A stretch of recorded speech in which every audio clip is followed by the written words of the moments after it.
कबीर स्वामी की, आचार्य कुंद कुंद स्वामी की, आचार्य गुरुवर विद्यासागर मुनि महाराज की।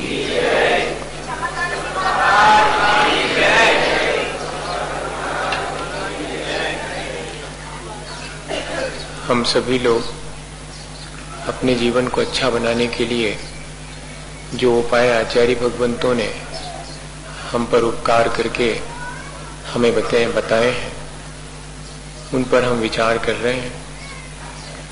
जीवन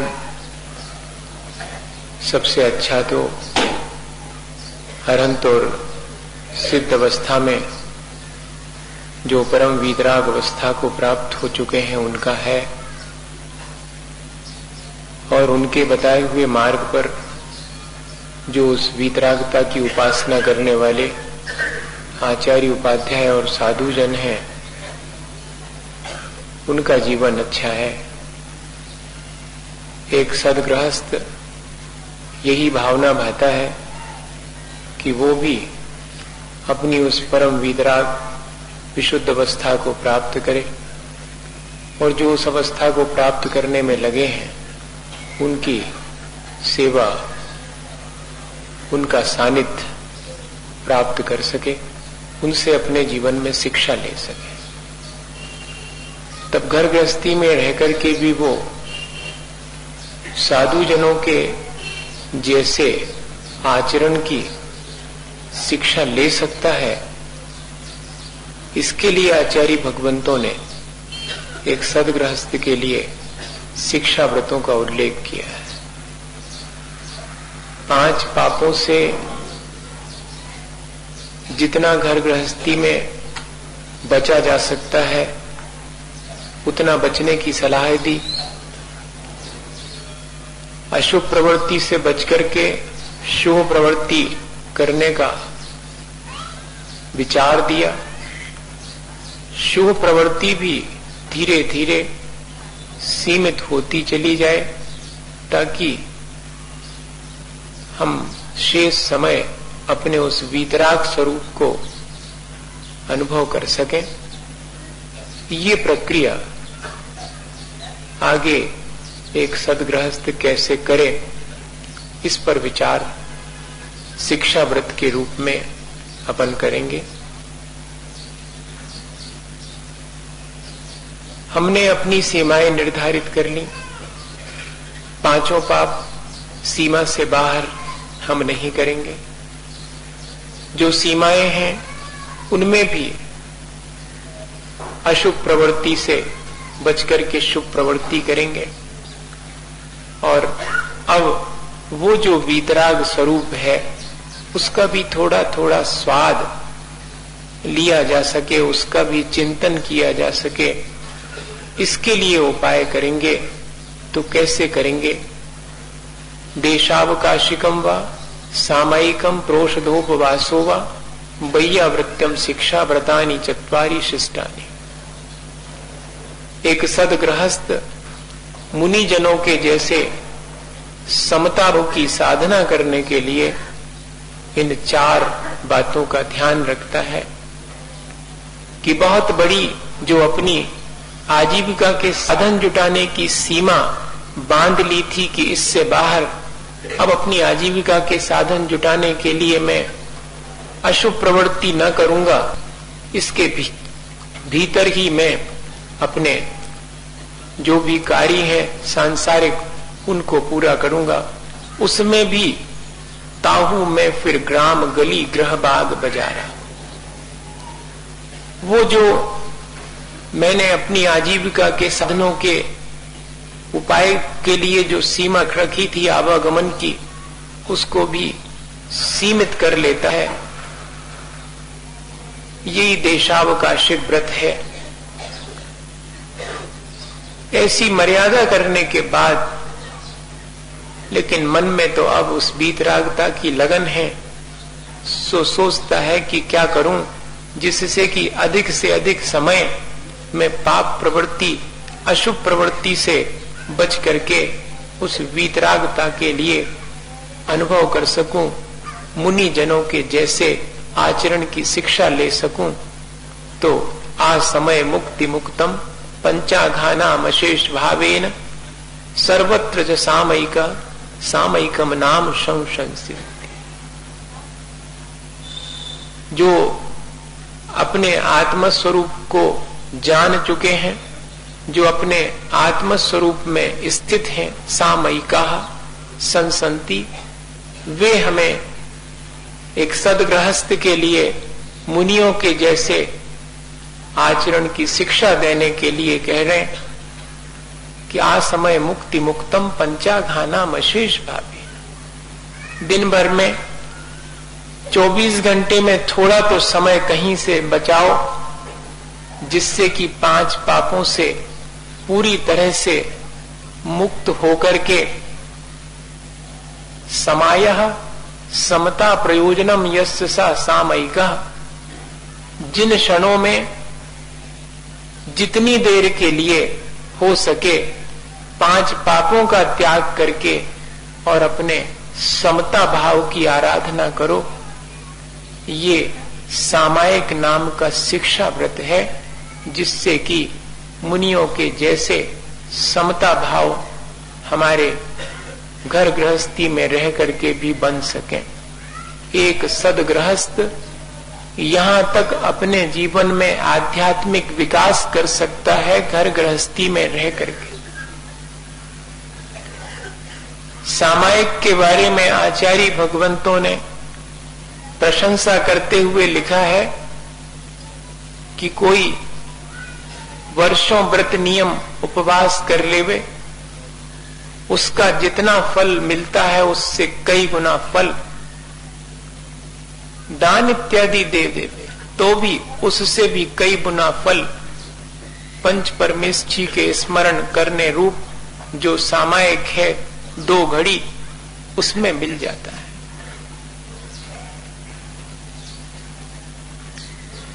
ऐसी ये सामायिक कैसे की जाए, कब की जाए, कैसे भावों से की जाए, इन सब पर अपन विचार करें।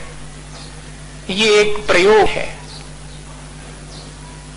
जिसमें विचार के साथ साथ एक प्रक्रिया भी जुड़ी हुई है। जैसे बच्चे लोग पढ़ते हैं और पढ़ने के साथ साथ वे प्रयोग भी करते हैं, प्रैक्टिकल नॉलेज भी लेते हैं उसी चीज की, ऐसे ही जो हमने सीखा समझा है उसे अब अपने अनुभव की प्रयोगशाला में और जीवन में अनुभव करके देखें। असल में हम इस संसार में अपने कर्मों का फल पाते हैं, तो फल पाने की मजबूरी नहीं है। कर्म करने में हम स्वतंत्र हैं, ऐसे ही फल पाते समय भी जैसे द्रव्य क्षेत्र काल और भाव होंगे वैसा वो कर्म हमें फल देगा। हम कर्म के फल में परिवर्तन लाने के लिए चाहें तो द्रव्य क्षेत्र काल और भाव इनको संभाल लेवें, तो हम अपने कर्मों के फल को भी आसानी से झेल सकते हैं। और इतना ही नहीं, हम उसमें समता भाव रख करके उन कर्मों से मुक्त होने की प्रक्रिया भी कर सकते हैं। जन समता भाव रख करके कर्मों की निर्जरा का ही प्रयत्न करते हैं। एक सदगृहस्थ उनसे यही शिक्षा ग्रहण करता है कि मैं भी तो थोड़ा सा दिन भर के पाप कार्यों से समय निकाल करके सुबह दोपहर शाम 2-2 घड़ी और जरा उस समता की साधना तो कर लूं, 5 पापों से बच करके, वरना तो पूरा जीवन और सुबह से शाम तक और कोई ना कोई पाप कार्य में हमारा व्यतीत होता ही रहता है। तब क्या करें? द्रव्य क्षेत्र काल और भाव इन सब के परिवर्तन के लिए, क्योंकि अगर सामर्थ अच्छी है शरीर की तो असाता का उदय भी आ जावे तो सहन हो जाता। देखो बज्र वृषभ नाराज सहनन वाले मुनि महाराज को स्यालिनी भक्षण करे या कि सिगड़ी जलती हुई और सिर पे रख दी जाए, तब भी वे अपने शरीर की उस सामर्थ्य के माध्यम से अपने परिणामों को संभाले रहते। तो द्रव्य भी महत्वपूर्ण है। मंदिर में बैठी हो में भैया क्रोध कषाय का उदय आ भी जावे तो भीतर थोड़ी सी छटपटाहट होगी, पर बिगाड़ ज्यादा नहीं होगा। और वही क्रोध बाहर आवे किसी ऐसे क्षेत्र में जहां की हम और अपशब्द भी बोल सकें, किसी पे हाथ भी उठा सकें, किसी का बुरा कर सकें, ऐसे क्षेत्र में क्रोध का उदय आवे तो उसका परिणाम दूसरा हो। सुबह के काल में जबकि हम और अभी अभी स्वस्थ मन से और दिन की शुरुआत कर रहे हैं, उस समय कोई अपन से कुछ मांगने आ जावे तो फौरन दे देते कि देव भैया सुबह सुबह का समय है, और वही मांगने शाम को 4 बजे आवे तो अपना मन क्या करता कि 4 बातें सुनाए इसको कि इतने अच्छे तो भले हो, कचू काम करो, जब एक भीखपना छोड़ो। काल का भी असर अपने ऊपर पड़ता है और परिणाम तो है ही भैया। परिणाम संभाल लेवे तो कर्म जो है वो हमें ज्यादा मुश्किल में नहीं डालता है। इसलिए आचार्य भगवंतों ने ये सामायिक द्रव्य, क्षेत्र, काल और भाव इन सबको संभालने के लिए, ताकि हम अपने कर्मों की निर्जरा कर सकें, उनका फल भोगते समय जो जितनी समता रखता है वो कर्मों की उतनी निर्जरा करता है। मुनि जन इस सामायिक में कर्मों की निर्जरा करते हैं, सो मैं भी उनसे यही उपदेश ग्रहण करना चाहता हूँ और अपने जीवन में उसका अनुभव, उसका स्वाद लेना चाहता हूँ। ऐसा सदगृहस्थ विचार करके और सुबह दोपहर शाम इस प्रक्रिया को करता है। इस प्रक्रिया में इसकी अलग अलग अपन व्याख्याएं समझ लें। आचार्य भगवंतों ने सामायिक की अलग अलग व्याख्याएं की हैं। एक व्याख्या तो यही हुई कि समायः समता प्रयोजनम यस्य सा सामयिका। ये व्युत्पत्ति अर्थ कहलाता है उस शब्द का। समय का अर्थ होता है समता भाव रखना। तो जिन दिन भर में मैं कुछ क्षण सुबह दोपहर शाम ऐसे निकालूं जिसमें कि मैं समता भाव रखूं। मेरे जीवन में सुख दुख सब लगे हुए हैं, सो हार जीत भी लगी हुई है, लाभ हानि लगी हुई है, मेरे शत्रु भी हैं तो मित्र भी हैं। मैं शत्रु को देख करके द्वेष करता हूँ, मित्र को देख के राग करता हूँ, अपनी हानि में दुखी होता हूँ और अपने लाभ में प्रसन्नता व्यक्त करता हूँ। ऐसे मेरे जीवन में विषमताएं बहुत हैं। मैं थोड़ी देर इस विषमता के बीच भी, इस सुख दुख हर्ष विषाद के बीच भी कैसे मैं और अपने परिणामों में साम्य भाव रख सकूं, इसकी साधना करना, ये समता की साधना का नाम ही सामायिक। दूसरी परिभाषा बनाते कि मेरे मन वचन काय की चंचलता बहुत है, मेरे मन वचन काय की दुष्प्रवृत्ति भी बहुत है, मेरे मन वचन काय का प्रकंपन भी बहुत अधिक है। मैं क्या करूं?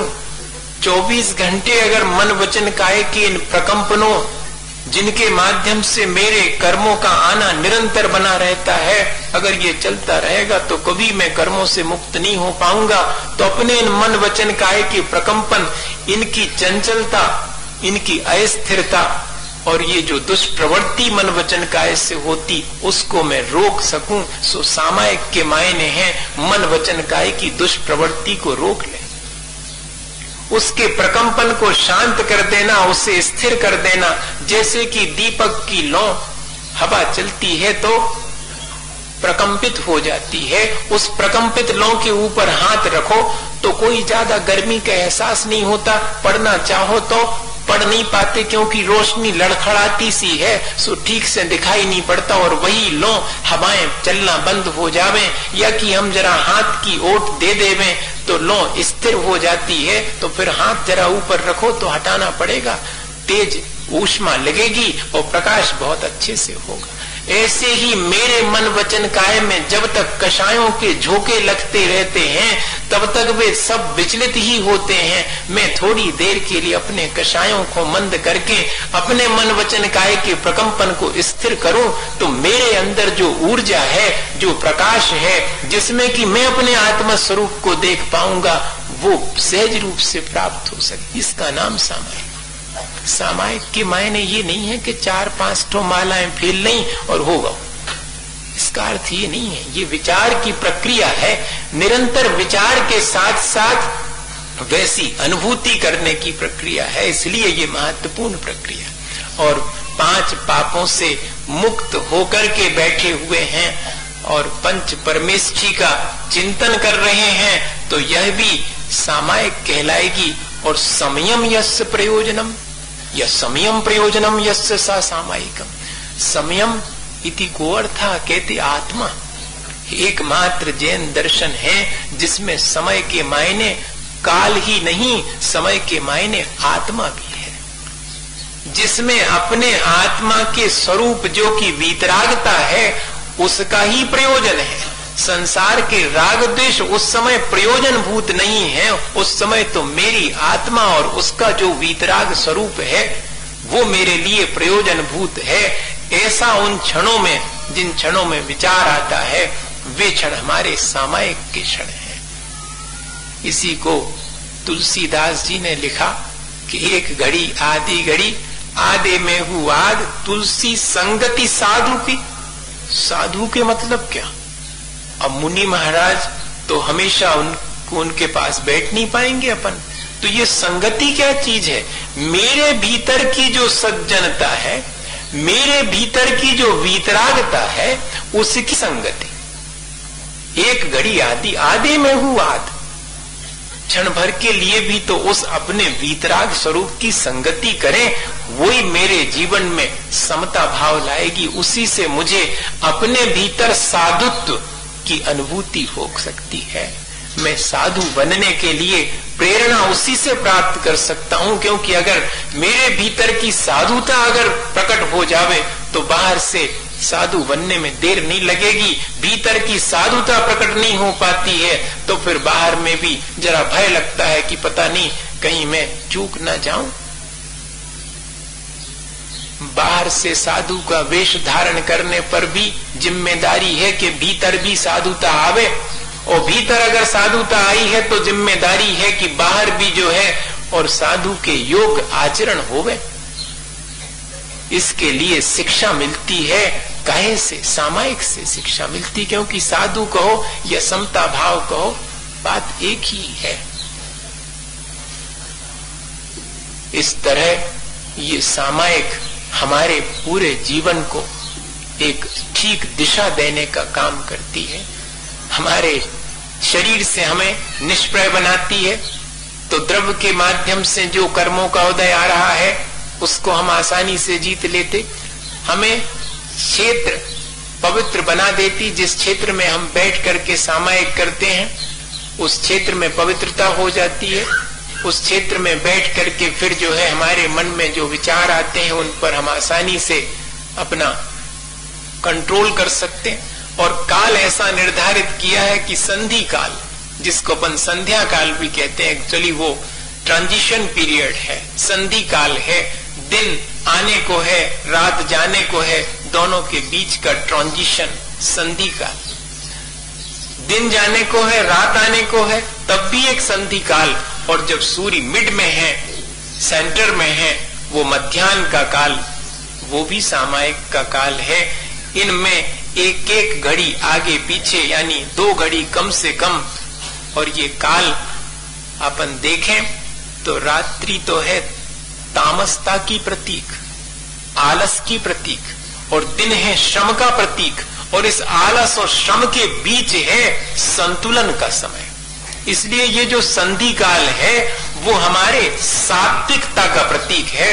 राजसिक और तामसिक प्रवृत्तियों के बीच का काल है ये सात्विक काल है। उसी काल को सामायिक के लिए चुना गया है ताकि परिणाम उस काल में हमारे आसानी से स्थिर हो सकें। हम अपने मन वचन काय को स्थिर कर सकें, हम अपने परिणामों को और साम्य भाव धारण करने के लिए और तैयार कर सकें।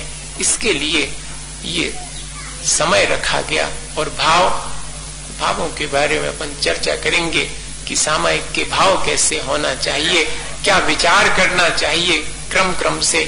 अपन ने अभी तो इतना ही आज समझने की कोशिश की है कि सामायिक की भूमिका बनाने से पहले मैं विचार तो कर लूं कि सामायिक का महत्व कितना है और उसमें मुझे करना क्या चाहिए। सामायिक कैसे करनी है, कब करनी है, ये बिल्कुल अलग बात है। लेकिन सामायिक में करना क्या है?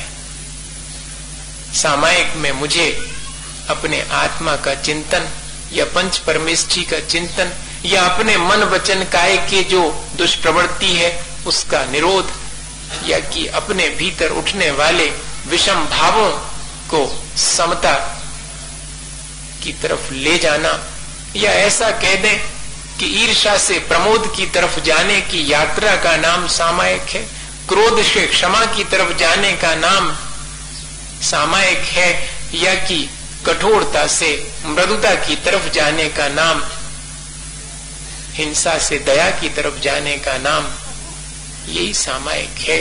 मेरे इन परिणामों को मैं एक दिशा देता हूं, मेरे इन परिणाम को एक निश्चित दिशा में ले जाने का पुरुषार्थ करता हूं।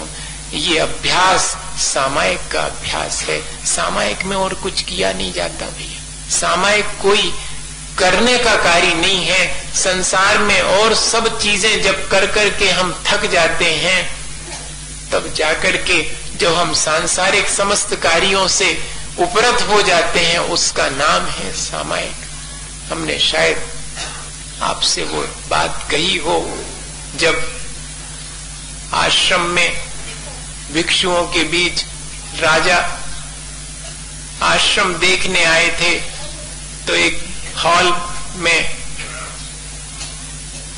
सारे कमरों के दरवाजे खुलते थे, ऐसा वो आश्रम बना था। भिक्षु राजा को लेके जाते हैं कि इस कमरे में हम उपदेश सुनते हैं, इसमें हम अपना स्वाध्याय करते हैं, इसमें हम भोजन करते हैं, इसमें हम चर्चा करते हैं। और जब जब भी कमरे में जाकर के बताते कि हम इसमें ये करते, फिर वापस आकर के हॉल में, तो हर बार राजा पूछता कि हॉल में क्या करते, तो कुछ नहीं बोलते, फिर कमरे में ले जाते कि इसमें ये करते हैं। सारा आश्रम देखने के बाद जब पूछा कि कैसा लगा आश्रम, तो राजा ने कहा कि और तो सब ठीक है, लेकिन भिक्षुओं का आचरण मुझे समझ में नहीं आया। किस कमरे में क्या करते हैं ये तो सब बताया, लेकिन जब जब भी कमरे से हॉल में आए और मैंने पूछा कि हॉल में क्या करते, तो सब चुप्पी साध लेते, ये कुछ बात समझ में नहीं आई। तो भिक्षुओं ने कहा कि राजन, आप करने की बात करते थे कि इस हॉल में क्या करते हैं, तुम हम कैसे जवाब दें कि इसमें हम क्या करते हैं। इसमें तो जब हम करना धरना छोड़ करके हाथ पे हाथ रख के बैठते हैं, उसके लिए अब हम आप इसको भी हम कहें कि हम ध्यान करते हैं, तो ध्यान कोई करने वाली चीज है क्या? सामायिक कोई करने की चीज है क्या? जैसे अपन कह देते हैं कि अब भैया तनक ठहर जाओ, अब हमारे जी को जा सामायिक कर बेटरी सुबह और कर लें, जे ऐसी नहीं, ये करने की चीज नहीं है। ये तो 5 पापों से जब करना धरना छोड़ दिया है, तब जाकर के वो अवस्था घटित होती है, उसका नाम सामायिक है। समता की अवस्था घटित होना। राग द्वेष करते करते तो पूरा जीवन निकल जाता, पूरा दिन व्यतीत हो जाता। जिस समय मैं राग द्वेष नहीं करता हूं, उस समय मेरे बेक्षण ही तो है सामायिक के। सो मुनि जनों के तो समता निरंतर ही है, सामायिक चारित्र। इसलिए अलग से वे सामायिक फिर भी करते हैं आवश्यक की तरह, लेकिन श्रावक तो 24 घंटे समता भाव नहीं रख सकता, इसलिए उसके लिए समय निर्धारित कर दिया कि कम से कम इतने समय तो थोड़ा अभ्यास करो उस समता भाव रखने का। लेकिन उसे भी हम कोई कार्य की तरह नहीं करें, वो तो अपनी सहज कहना चाहिए, प्रवृत्ति होनी चाहिए। सब समस्त प्रवृत्ति से निवृत्त होकर के जब हम बैठते हैं, वो जो सहज प्रवृत्ति है, वैसी प्रवृत्ति इस सामायिक के समय होनी चाहिए। एक छोटी सी घटना सुनाऊं और बात पूरी करता हूं, फिर अपन धीरे धीरे इस सामायिक में और क्या करना चाहिए इस पर विचार करेंगे। सामायिक की प्रक्रिया क्या होनी चाहिए, इस पर भी विचार करेंगे क्रम से। सिर्फ एक छोटी सी घटना आपसे कहूं कि कैसे हम अपने परिणामों में समता ला सकते हैं, क्योंकि साधना समता की है। प्रक्रिया कई लोग दोहरा लेते हैं, मैं चाहता तो आज ही आपको प्रक्रिया बता देता। प्रक्रियाएं तो बहुत दोहराते हैं, वर्षों वर्षों गुजर जाते हैं, सुबह दोपहर शाम तीनों समय सामायिक करने वालों के, लेकिन इसके बाद भी अगर परिणामों में समता नहीं आ पाई तो तीनों संध्याओं की सामायिक कोई ज्यादा लाभकारी नहीं। मैं अपने लिए कह रहा हूं, अपने लिए इशारा कर रहा हूं कि मैं तो तीनों समय सामायिक करता हूं, 25 वर्ष हो गए तीनों संध्याओं में सामायिक करता हूं, और अगर मेरे जीवन में मुझे लगता है कि समता नहीं आई, तब मैंने क्या लाभ लिया उस तीनों संध्याओं में सामायिक करने का। ऐसा ही सामायिक करने वाले के मन में विचार आना चाहिए, भैया 2 घड़ी तक किसी का मन शोह में ही लगा रहे, इतना भी बहुत कठिन है, और उस शुद्ध आत्म स्वरूप में 48 मिनट को रुक जावे, तब तो फिर क्या कहना है।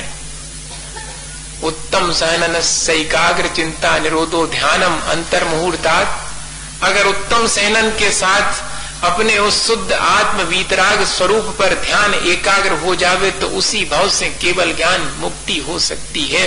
सो 48 मिनट का समय तो अल्प रखा है, कम से कम अशुभ से बच के शुभ में 48 मिनट व्यतीत हो, और उस शुभ में से भी और फिर शुभ अशुभ दोनों के बीच जो भेद रेखा है वहां पर जाकर मन स्थिर हो जावे अपने उस शुद्ध स्वरूप पर। वैसे क्षण तो 48 मिनट में अत्यंत अल्प होते हैं, जे हम जानते हैं। किसी दिन अगर 30 सेकंड को भी मन और आनंदित हो करके अपने आत्म स्वरूप में स्थिर होता तो आपसे नहीं कहता, अपने हाथ से पीठ थपथपाता कि जीत लिया किला। इतना ही बहुत है, 30 सेकंड भी बहुत होता है।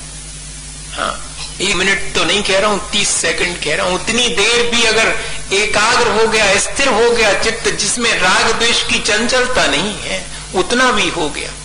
वैसे तो धर्मानुराग बना रहता है 48 मिनट तक, लेकिन उस धर्मानुराग के बीच में भी निरुपरागा, वैसी निरुपराग की अवस्था आना तो बहुत विरला ही है। पर भावना भाने में क्या दिक्कत है, अपन तो भावना भा सकते हैं कि व्यवस्था तो वो मुझे प्राप्त हो, उसका आनंद, ताकि मैं अपने उस स्वरूप को प्राप्त कर सकूं, उसकी भावना तो भा ही सकता हूं। सामायिक के क्षणों में ऐसी ही समता की साधना की जाती है।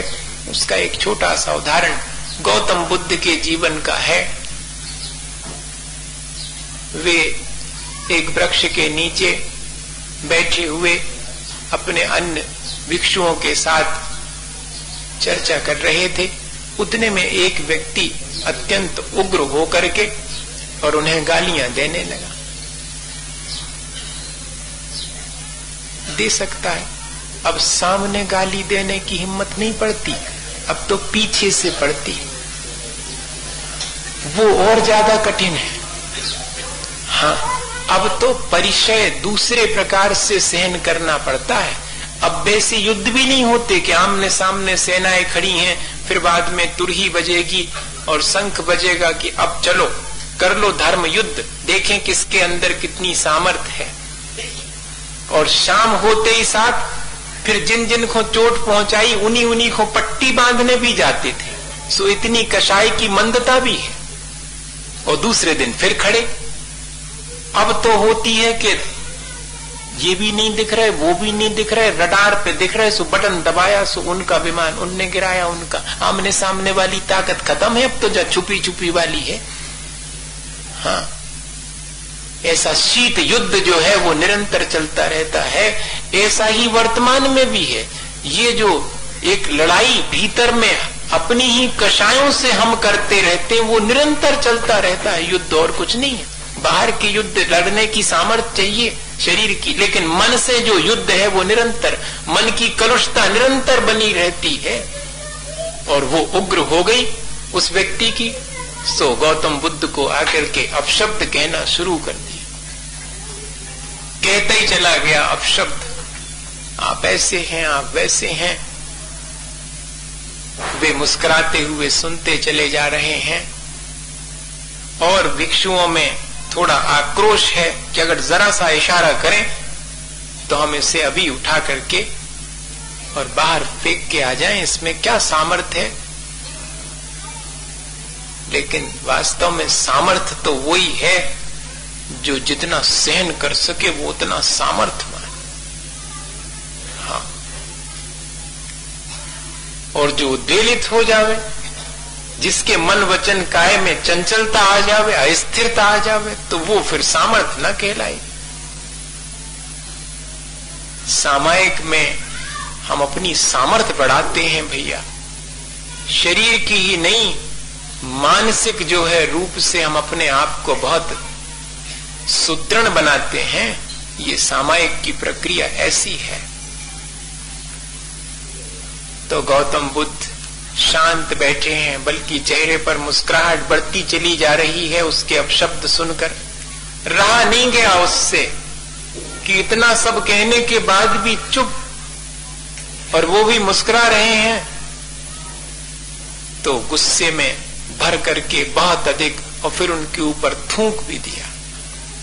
जैसे ही थूका तो मुस्कुराकर अपने दुपट्टे से गौतम बुद्ध ने वो पोंछ लिया और यथावत बैठे रहे। अब क्या रह गया शेष? अब तो कुछ भी शेष नहीं रहा। जो अपशब्द कहना थे वो भी कह लिए, जो बिगाड़ करना था वो भी कर लिया। पैर पटकते हुए उल्टे पांव और घर की तरफ लौटने लगा। सारे भिक्षु सकते में हैं कि बुद्ध ने कुछ भी नहीं कहा। क्या हमारे गुरु इस छोटे से व्यक्ति से हार गए? ऐसा मालूम पड़ता है। संसार में अज्ञानी जीव को ऐसा ही मालूम पड़ता है। ज्ञानवान होगा तो सिर्फ वही जानेगा कि कौन जीता है। जब जब भी ज्ञानी और अज्ञानी के बीच विवाद होता है तो जीत अज्ञानी की होती है। ज्ञानी हार जाता है, क्या करें, उसकी कषाय इतनी तीव्र नहीं होती। ऐसा लिखा। ज्ञानी अज्ञानी के बीच विवाद होवे तो जीत बाहर में दिखाई पड़ती अज्ञानी की, क्योंकि ज्ञानी की कषाय इतनी नहीं होती कि वो उस लड़ाई को हवा देता रहे। वो कहता हो तुम जीते हम हारे, चलो को लड़े बेकार। मैं सबकी सब बात चुपचाप स्वीकार कर लेता हूं।